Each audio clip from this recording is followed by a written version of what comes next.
In the daytime, it's just an empty lot. Nothing but a rich collection of dirt, weeds, and tall grasses that stretch all the way to the trees. But every now and then, when the moon is just right, and when the air is so cold it hurts to breathe, the house appears at night. It's always the same, a dark 19th century Victorian mansion, complete with spires and enormous windows, the kind of place you would never see out here in the movies. I had trouble believing it was real the first time. One of my college mates played a prank and gave me a cookie, which was a potent edible. I was up all night at home waiting for the unexpected high to pass. That's when I first noticed the house. Fully built, standing some odd 30 yards away. It was quite an experience, seeing a magical haunted mansion while thoroughly tripping. I thought it was just the THC playing tricks on me, but by the time I sobered up around 4 a.m., the house was still there. It was too real to be a hallucination, and too vivid to be a trick of the light. I took some pictures on my phone from the living room, bathroom, and even balcony. The house was a real structure, a real creepy, pitch black looking abode that gave me an indisputable bad vibe. And then, as soon as dawn broke, it faded away. Over breakfast, I explained to my grandmother what I'd seen and even showed her the photos, but she waved away all my nonsense. Ain't been anything there for 60 years, she would say. Don't conjure what isn't. I brought it up a few more times, but Grandma would just shut it down. We're the only ones that live on this road, Robert. Don't be ridiculous. Are you on drugs? Maybe I was just on drugs. The house didn't reappear any night after that, so I went back to focusing on school. The whole reason I moved out to live with Grandma because her place was only an hour-long bus ride to college. But then came another evening. When I stayed up late finishing an essay, and then I went to grab some juice from the fridge, I saw it peering through the large kitchen window. The house. It was back. This time it appeared much more alive than before. A glowing fuchsia color shined out from its innards, and there appeared to be movement behind its windows. I knew I wasn't tripping again, because I was writing my school book. I was sober as fuck. Closing my laptop, I excitedly unboxed some binoculars. That's how I saw the shadows inside. It was too dark to make out anything past silhouettes, but I definitely saw the tops of heads and shoulders pass by the windows and settle in various spots in the house.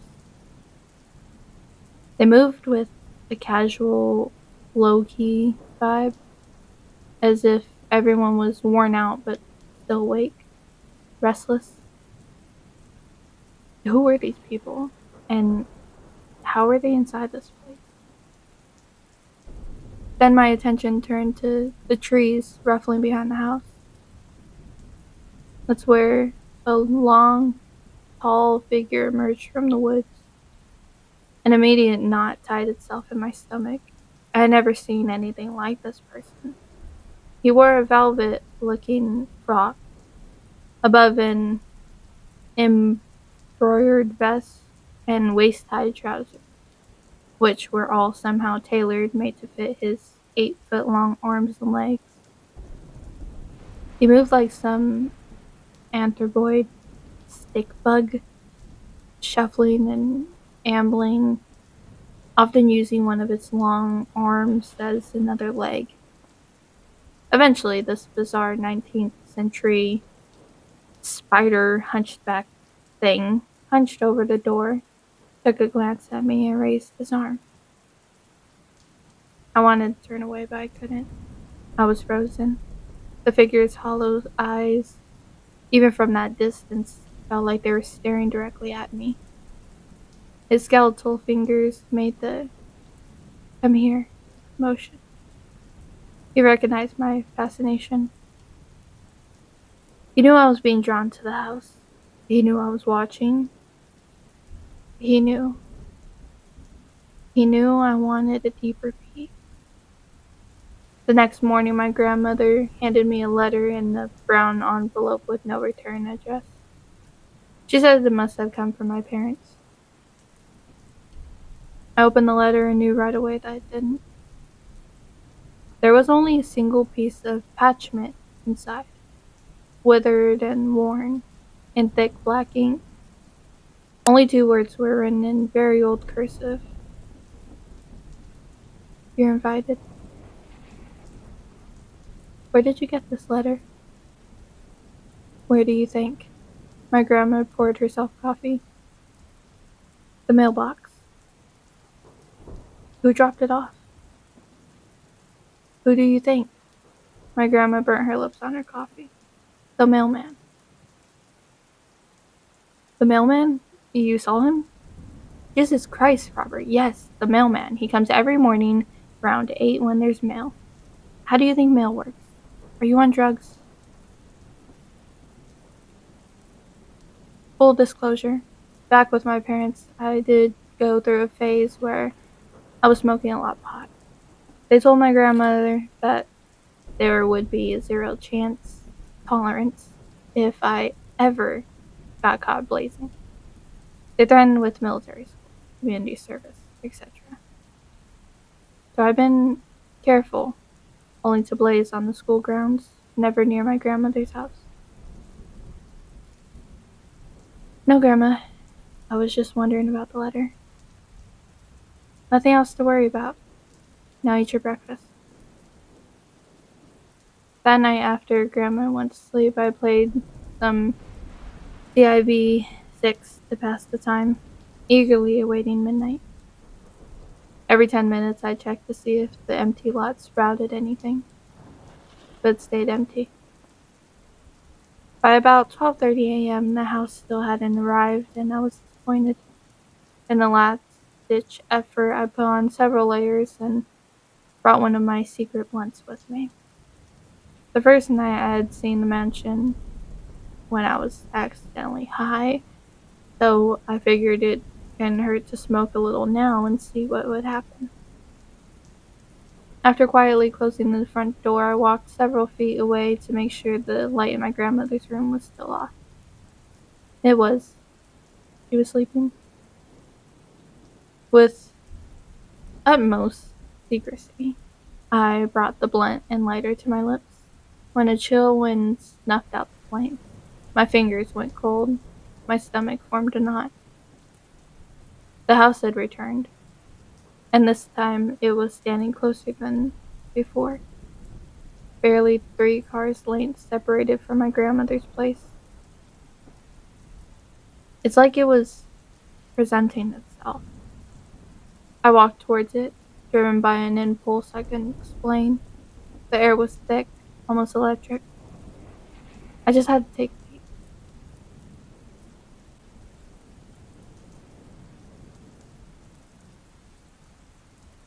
The normally untamed weeds and bushes were now suddenly pruned and lining the cobblestone path towards the house. I walked along the polished, granite pieces until I reached the first wooden step. My heart slowed. The shadows inside seemed to shift, like something was moving towards the door. I inched backwards ever so slightly, keeping my eyes on the knob. A figure, tall and thin, like the one I'd seen before, stepped behind the frosted glass. Within moments, the front door swung open and his strange limbs came clambering beneath the wooden frame. The second I made eye contact, I met the strangest, most disarming smile I've ever seen in my entire life. For a moment, It felt like I had known this man for a lifetime. Like, this guy was the uncle I used to visit each year. Only I knew that couldn't be true. The smile had some kind of aura, something that imitated a fake nostalgia. I couldn't really put in words when it was happening, but I'm telling you now, in retrospect, this guy had a powerful charm in between his gleaming teeth. My boy, my lad, it would appear as though you have accepted my invitation. Yes, indeed. The 19th century Aristak spidered over me at a somewhat alarming speed. Please allow me to introduce myself. I am Ronaldo, Benningfield Hollows, Esquire, the proper spire of this fine estate. His left hand effortlessly brushed the ceiling of the awning high above us. And you, my lad, simply must come inside. We have been dying to meet you. The demand is insatiable, my good boy. Inching away, I responded in a hushed tone. Um, who's been dying to meet me? Your friends, inside the house. He tried to follow my gaze. They all know you, dear lad. They've been watching you for a long time. Come in, come in. I could hear faint voices coming from deeper inside.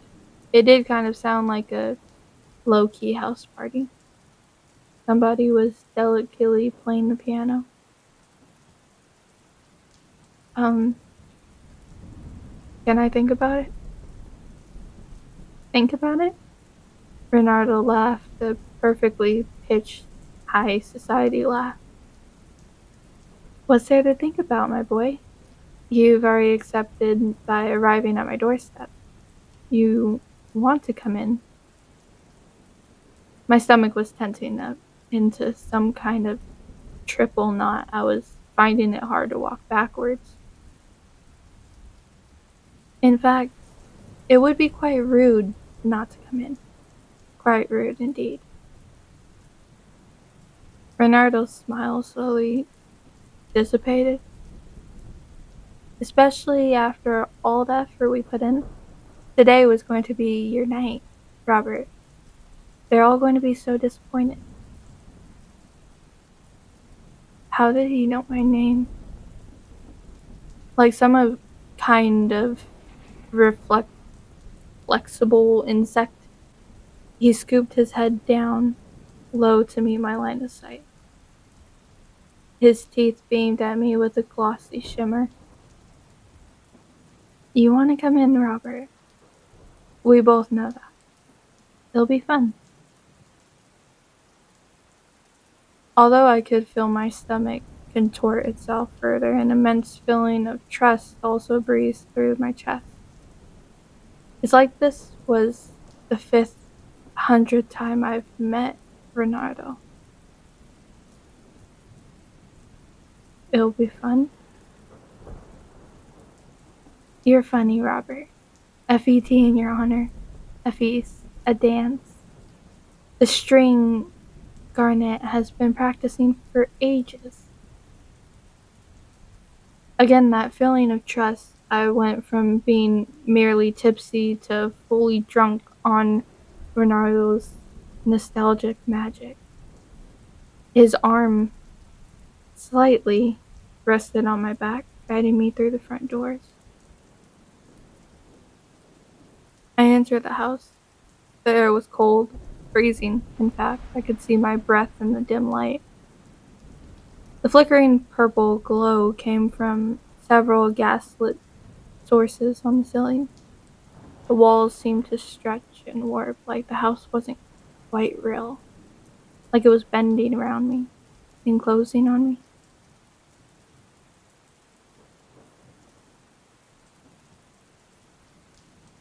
I wasn't alone either.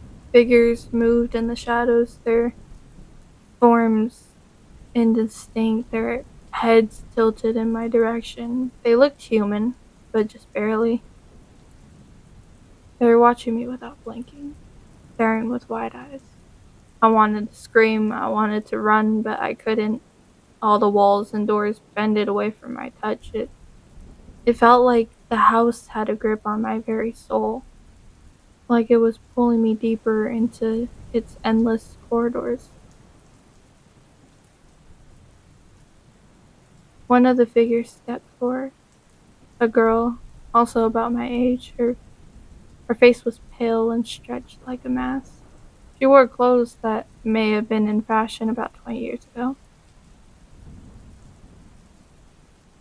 "You don't belong out there anymore," she said softly, his voice almost tender. "You belong here now. You're one of us." It was a mistake to step inside. Once you've seen what's behind those purple lit windows, there's no escaping. The house never lets you go. I've had loads of time trapped in this house, where nothing changes. I don't get hungry. I don't get sleepy. The police can't see the house, and they've blocked me for calling them too many times for my wild stories. My phone has been permanently stuck at 23% battery for God knows how long.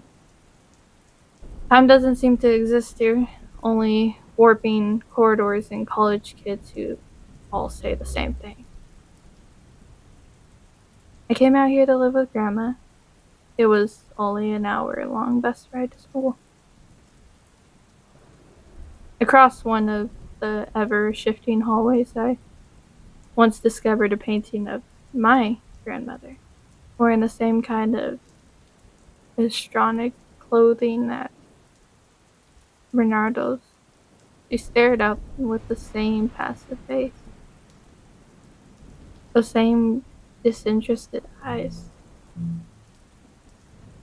I've typed the story out on my phone, searching for help. I wish I could tell you where to look, but I have no idea where I am.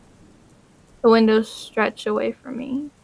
If you ever see a mansion that only appears at night and you come across a tall, spidery man that looks like Bernardo, tell him that you are inviting me, Robert, to come outside.